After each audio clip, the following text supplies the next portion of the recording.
Good morning to you and welcome to another exciting time on television. Sincere apologies for starting the program behind schedule.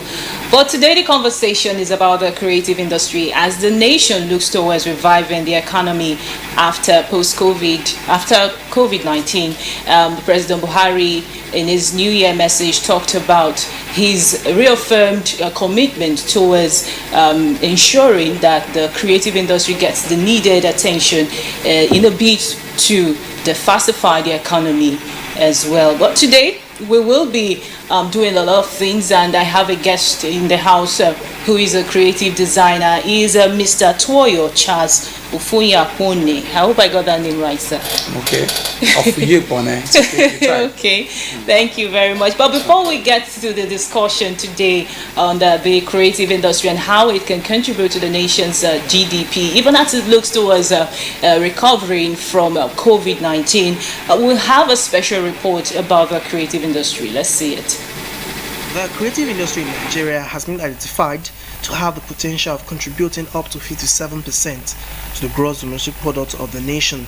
That despite the ravaging effects of the COVID-19 pandemic, the industry rakes in a huge sum of $58 billion as revenue and employs over 2.4 million people, contributing 1.1% to the regional GDP in the African continent.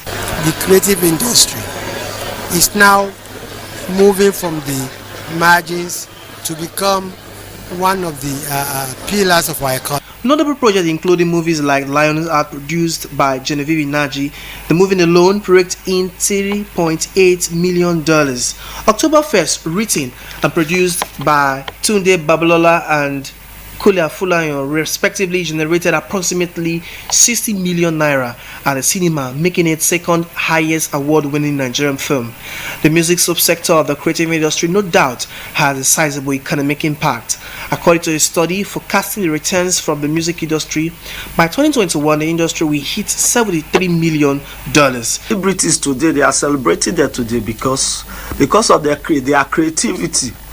The talent and the skills which they display, which their fans or the audience are exploiting from. However, the creative industry in Nigeria still battles with challenges which include low level of government attention, legal and business framework, as well as mode of production and distribution of content.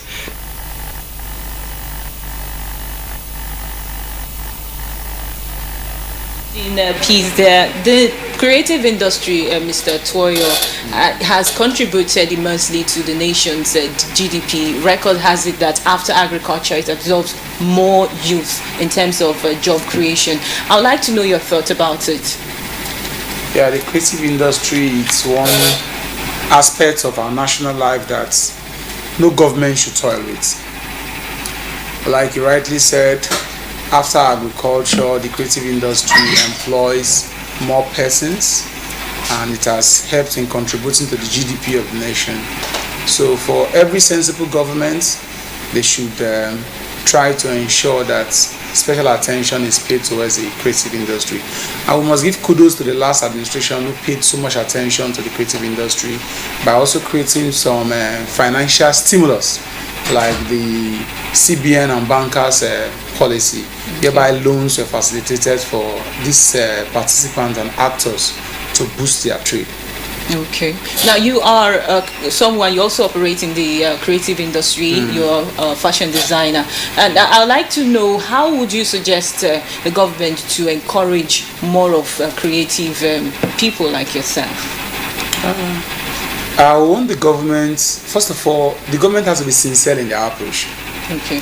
There are a lot of blue policies on papers, but implementations are faulty. If a government wants to give funds, you don't create so much bottleneck. For instance, you want to give us funds like the creative industry funds I told you, the back CBN funds. You have funds for musicians, you have funds for actors, you have funds for software engineers and developers, you have funds for fashion designing. Do you know that 90% of resources that would have gone into the fashion industry is not being utilized? Okay. It's a multi-billionaire industry, but government is not annexing anything. So what the government should do is that I think government should try to cluster through cooperative and associations of this creative industry, not just going through the banks. Because for instance, I've been chasing a loan for more than almost 2 years now to get some good machineries that will turn around my business, because I'm going into production. But I've not been able, because there are a lot of bottlenecks. On the paper, it seems very easy, but when you approach the banks to get the funds, it's not there.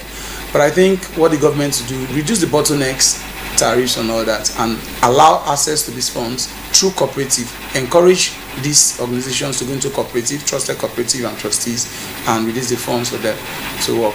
But not just releasing funds, training should also be there, because one thing is, if you give people funds and they don't have the requisite knowledge to manage and to also be innovative in their craft, it therefore means you are plunging the resources into a deep dish that will go drain. But if you give the right training and the skill for this people and the infrastructure is there, you can rest assured that in the next 2-3 years you'll be seeing the result of your investment. Okay.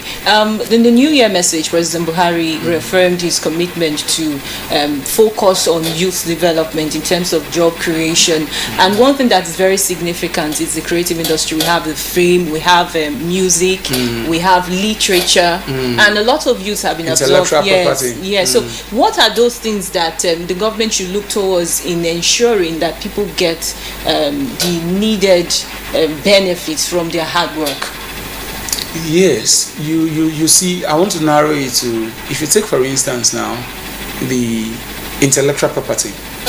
Somebody writes a book, somebody wrote a movie or scripted a movie, and okay, let me go another way. Let me take somebody has a brand.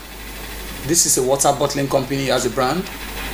This brand was registered, the bottle was registered under Nigerian Content Regulation Agency. It was patent.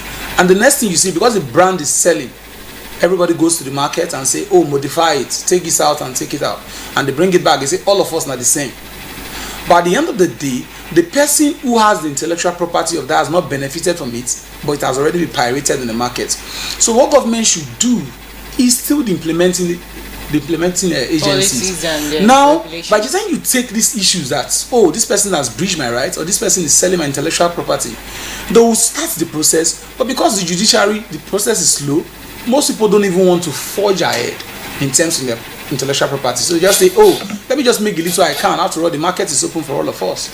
But at the end of the day, the benefit that we accrue to the person that thought about it, that slept over it, that developed the concept, will go down the drain. So what government should do is to strengthen the implementing agencies, put people that has capacity and content, people that are ready for to drive the process. Once that is done, you will see that people will be more interested in going into this craft. Most people in the this aspect, this creative industry, they are frustrated, but just that they are keeping body and soul, because we need to put food on our table, we need to grow because of passion. 80% of people in this area, they are driven by passion, unlike other sectors. Okay. There are people just go in because you are employed. But people are driven. For instance, my business, if you are not creative, if you don't grow by the craft daily, your clients will leave you. I get some of my clients, if my clients are not from Warri, but because I do my craft here, I employ people here, but my clients are from outside. 80% of my good clients are from outside, but I do my job here. So for instance now, if government does give me the right enabling environment in terms of support of cash and finance and machineries, I'll do more. And when I'm doing more now, I'll be creating job, and the job is in circle.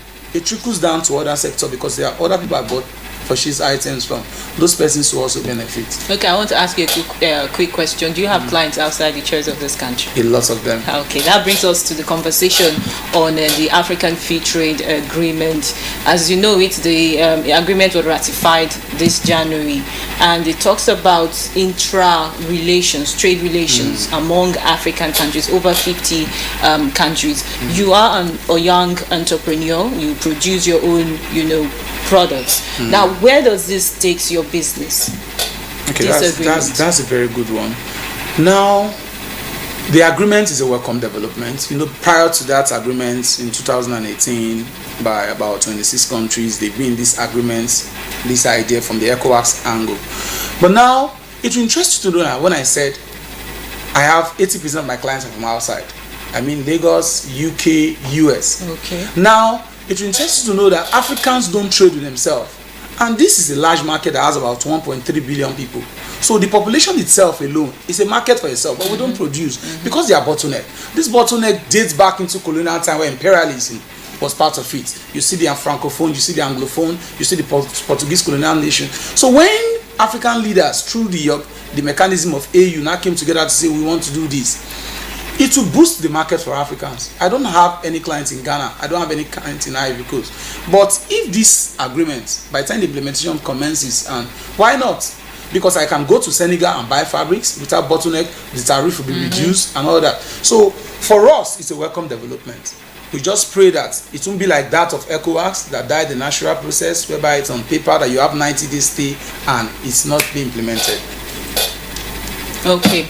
Another thing is this. We're talking about production in Nigeria. Do you think that our local producers like yourself have what it takes in terms of production in meeting up with the standard in the African continental market? Yes.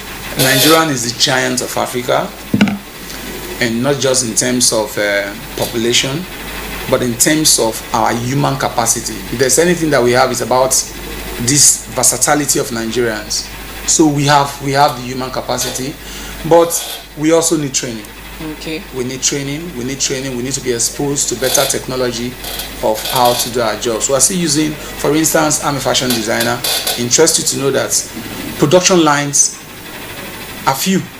In how many production line here, you see run it in this self-sustenance level of operations. But if you have machineries and have operations like you have the recent factory that was opened in Calabar by the Cross River State government. So we need to start having factories whereby you can chunk millions of jobs out, like you have in Bangladesh, like you have in Taiwan.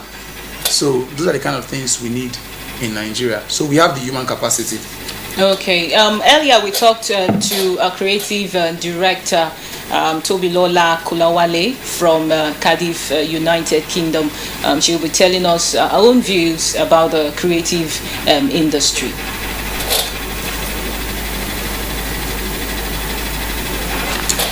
All right, while we wait for her to join us, let the conversation begin with Mr. Tuoyo. We're still talking about the free trade agreement and how local producers can begin to take advantage of it. But where is the place of the federal government in ensuring that the country has producers that can meet up with the demand in the African market? Yeah, it's one of the. I think the federal government already has a lot of laudable policies in place, but on the part of federal government, they've considered all that before going into the agreement. But what I can tell you is that one of the advantages that will come is that it will boost competitiveness between the African markets. It will also increase local production. But like I said earlier, our government needs to give us power. The greatest thing Nigerian government should do is to give us power. Because if you have power, for instance, I use about 7,000 to 8,000 naira daily in running my diesel plant daily. So if you give me power, it will reduce the cost of production to the barest minimum. Okay. All right. Let's talk a bit about other policies of the federal government as it looks towards recovering the economy. The finance minister said earlier that the nation will exit recession by March. Yes. Do you think that is very likely to happen, considering the events that are taking place so far? I just read this morning that the country might be going down on the second lockdown because of the second wave of COVID-19. Okay. So I do not think it's realistic for a government to say we'll be going out when certain stimulus are not being put in place. But however, the finance minister knows better why she's saying that. It could be that on the paper everything seems right, but practically down here we know what they are saying is different from reality on ground. For instance, the cost of everything we use in production has skyrocketed. Why? Because the global economy has been shut down. And we know that Nigerian economy is a buying economy.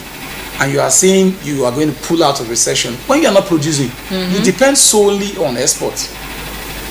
On this item imported into the country, and you are saying you are going to leave.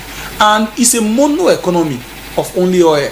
So at the end of the day, it is only when we have a diversified economy, encourage local production, stimulate the economy for growth. The real sector economy, the man that makes shoe, the man that makes this, the real sector, the everyday sector, that is what will boost the economy. So I do not know how they think that we can come in February, but they are the specialists. I'm not an economic expert. Okay, then let's talk a bit about security, because when we talk about reviving the economy, security has a very huge role to play. We recorded several farmers that were killed in their farms, how that farmers will need to pay certain taxes to bandits, to criminals, for them to go to their farms. And I would believe that should be, blamed for the increase in foodstuff. There are no farmers to go to farms. Now let's talk a bit about security in the bid to achieving the economic plan of the federal government. Yes, there's one important cliche. I think in chapter 2 of the Constitution, I'm not very sure. One of the fundamental principles and objectives of state policy states is that the government shall provide security and welfare for a citizen. Okay. And a friend of mine told me yesterday that Nigeria is a failed state. But because I'm an optimist about the Nigerian project. A patriot. I told the person that no, Nigeria is not a failed state. Nigeria is a failing state. You can imagine a country whereby 70% of the security architecture in terms of police is being given to the elites. People can no longer go to their farm. You can't travel at night. I can't travel to Maiduguri. I can travel to Kano on a good day to go and get fabrics.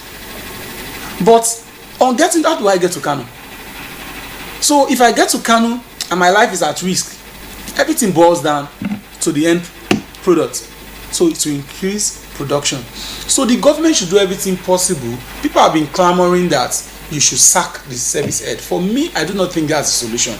The solution is to have an institutional regiment of the entire security architecture of the country. So the situation whereby you're just looking at individuals. For instance, when you sack a football coach in a team, it doesn't bring victory immediately if the team does not have the best players.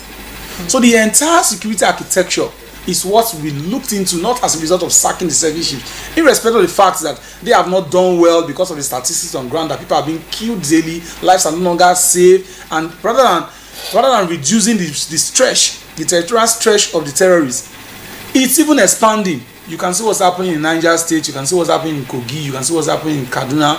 Life is no longer safe. But we are begging that President Buhari, rather than keeping this isolation tendency of not speaking up, he should do the needful and listen to the cry and the will of the people of Nigeria and rejig the security architecture, because without security you can't do business. Okay. You can't go to your farm, you can't go to your place of work. Okay. Let's talk a bit about the WTO. Some time ago, I hope you have knowledge about the WTO, the World Trade Center Organization, and our own Ukonjo-Iweala was at the verge of. Can you air your mind about some of the issues around the World Trade Organization?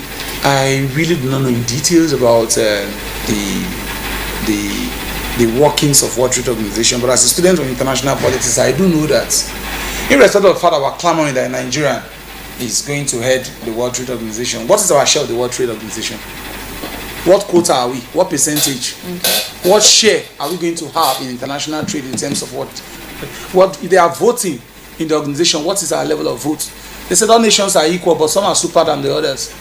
So it now brings the issue of power politics. So it's not an issue of saying in Nigeria, what is our contribution to international trade? Could power politics be the reason why there's no conclusive end to have, emerging as a director general? Everything about international relations is power politics, even in the religion aspect of it. Okay. In international politics, we say the breadth of the world depends on international politics. You can't take certain decision without the certain 5 or the certain 7 or without certain block agreeing to it, because these people are the ones that will be affected by the policies and action of the director of the WTO. Okay. So, and your country that is bringing this person now, your significant contribution to international trade is insignificant. Forget the fact that you have oil. US has doubled their oil production in the last 4 years during the reign of President Trump, which handed over today. But what is our contribution? Aside oil, what are you giving out? You give out your raw materials and they bring it back as refined products and you pay more for it. And this trade is determined by the time they give you quota. That's the reason free trade zone is good. Because when you are importing, they give you quota. This is what you will give. It's determined by the World Trade Organization. But when we now have our free trade zone, we'll trade it ourselves, we'll cluster ourselves, we'll develop internally. For instance, the Soviet Union in 1918, when they were developing, they have a closed economy. They developed between a stage before they started exporting. So before we go any further on that WTO issue, I think we can now hear what Tobilola Kolawale has to say from United Kingdom on the creative industry. In the creative industry, and we have engaged in different activities as it relates to the creative industry. I'd like to know your thoughts about the economic impact of the creative industry in facilitating growth, development, and as well as contribution to the nation's GDP. Thank you so much for that question, Ohale. Well, I believe and I know and we have seen that the creative industry has definitely contributed to the nation's economy, and this is really because of its diverse nature. I believe that the creative industry is preaching what the Nigerian economy is actually wanting to preach, which is diversification. The creative industry has several sectors inside of it. I mean, we have the film industry, we have the music industry, we have photography, we have publishing, we have designing, we have what else, fashion. I mean, different sectors coming together as one inside one industry, isn't the creative industry, and their need consistently arises.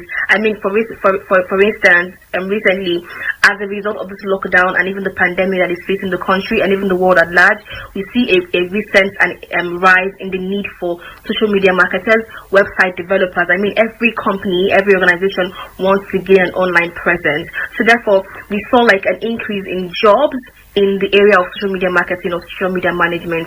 I mean, even content creation generally on Instagram, on TikTok, on YouTube. I mean, those people actually kept our spirits up when we were in the lockdown. And so also we are also seeing from reports, and even what we're reading and what we're seeing, we see like a rise in this industry. I mean, every year we see consistent increase in the its contribution to the GDP. For instance, in 2016, it contributed about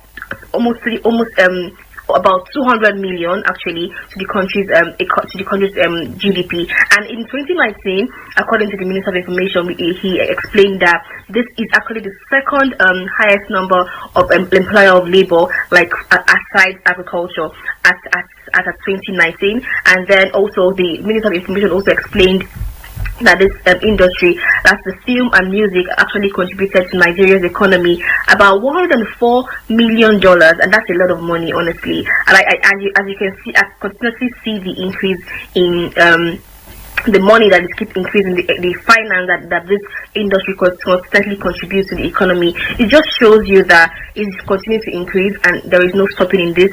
And definitely because of the need and the rise in the need of this creatives in the world at large, or like even in Nigeria, definitely it will continuously create more jobs for Nigerian youth. I mean, more Nigerians can begin to harness their talents in content creation. I mean, you can just go on your phone and say some things, help people, speak self-development and all of that, and you're gaining money through that, helping companies as well to actually reach their international audience and even diverse audience through social media can also give you a good job. I mean, so I believe that this industry will definitely continuously gain much ground even as years pass. Toby, that was well said, but I would like to hear your thoughts about the economic recovery agenda of President Buhari, especially with COVID-19. We're talking about a second wave of COVID-19. How would the creative industry help the nation recover from the devastating impact of the COVID-19? Thank you. That's a very, very good question, honestly. Okay, so first of all, I think a point in the right direction, first of all, really is to provide a conducive environment. Honestly, every creative person, be it a fashion designer, a content creator, a website developer, a publisher, anybody will definitely need a very conducive environment to be able to function properly, mentally, physically, actually have good productivity. I mean, if we have good electricity in Nigeria, if you have a good internet access, honestly, people will not have really so much to complain about, because once you have good light system, I mean, you can make clothes anytime. Use your electric sewing machine to make clothes anytime. You don't need to say, oh, I need to put my generator, or I mean, they will not be like that they may take out the power like tomorrow or another day. We're not sure of the light. We're not certain if there will be power like throughout. But if you have all these things in place, honestly, a conducive environment is the first thing every creative needs to function. So that is one thing. That is one way that the country can actually encourage the creative industry. And another way is by really inculcating these things in schools, in high schools, in universities. I mean, most people before, we used to say that, oh, okay, if you're not a lawyer, you'll be a doctor. If you're not a doctor, you'll be an accountant. If you're not an accountant, you'll be an engineer. That's like the only courses that used to be out there. But right now, I mean, you can be a successful writer. You can be a successful filmmaker. You can be a successful director. You can be a successful musician. You can be a successful tailor, fashion designer, content creator, I mean, social media marketer, social media manager. So I feel like the government can try their best to make these things, make people more aware about this, like this creative side, and let them see the possibilities, the opportunities that are really, really vast in this side, and help them to know that they can actually harness their talents and get money from it. I mean, you know, it's more than a hobby right now. You can actually use your hobbies and get some money. You can enjoy what you're doing and make good money from it. So yes, like I said before, a conducive environment, that is very, very key. That's a very good way by how the government can actually encourage creatives, and then trying to inculcate it in the school system. And then also about trying to mitigate the COVID-19 challenge and everything. I believe earlier in the year 2020, I know that the government had, I read news about the fact that the government had meetings with the creative industry, the stakeholders in the industry, that's like Alibaba being the president of that committee, and they were meant to bring like people on board to make like different like strategies on how they're going to try to mitigate the whole COVID-19 from spreading. And the fact, because I mean, filmmaking, especially comedy and all these kind of things, you definitely need body, you need contact with people. So, and recently as well, I feel I actually read a recent report about the fact that the stakeholders of the film entertainment industry, creative and entertainment industry, had like a round table, like entertainment economic round table, and they're trying to ask the government to actually make this a thing, make this like an annual thing, add it to their budget. So I feel this can actually go a long way. The effort that they have made to make a committee like amongst like different stakeholders, that's a very good effort. But they can continue to do that, and yes, continuously increasing the testing centers. And I mean, right now there's a vaccine available, so you can try to vaccinate people that actually go into in this industry, so that they can actually like try to mitigate the spread of the virus, and also bring money to the country, really. Much Tobilola for that insight on the creative industry. And then let's just get a quick one from you. Tell us how lucrative is the creative industry, using yourself as an instance. Quick one, sir. I once worked as a legislative aide in the National Assembly and later President Assistant. Creative industry. I thank God for the privilege to serve, but I think I'm doing better chasing my passion. It gives me peace, it gives me better money in my pocket. Even when I don't have money, I'm growing by the day.